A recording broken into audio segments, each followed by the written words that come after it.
అరవింద్ కేజ్రీవాల్ ను ED arrest చేయడాన్ని వ్యతిరేకిస్తూ దాఖలైన పిటిషన్ పై ఢిల్లీ హైకోర్టు ఇవాళ తీర్పు వెలువరించనుంది. జస్టిస్ స్వర్ణకాంత్ శర్మ ఈ కేసును విచారించనున్నారు. మధ్యాహ్నం 2:30కు తీర్పు వెలువడే అవకాశం ఉంది.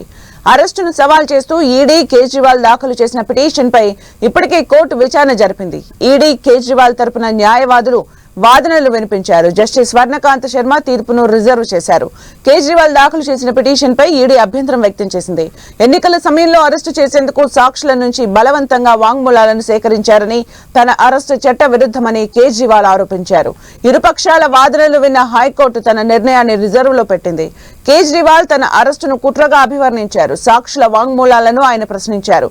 సాక్షులు తన పేరు చెప్పే వరకు వారి నుంచి వాంగ్మూలాలను తీసుకుంటుందని, ఒకసారి పేరు చెప్పగానే అరెస్టు చేసిందని ఆరోపించారు. ఎన్నికల సమయంలో తనను ఎందుకు అరెస్టు చేశారంటూ ఆయన కోర్టును ఆశ్రయించారు. 2022 నాటి కేసులో అక్టోబర్ నుంచి నోటీసులు ఇచ్చారని, ఎన్నికల సమయంలో ఎందుకు అరెస్టు చేశారని ఆయన ప్రశ్నించారు.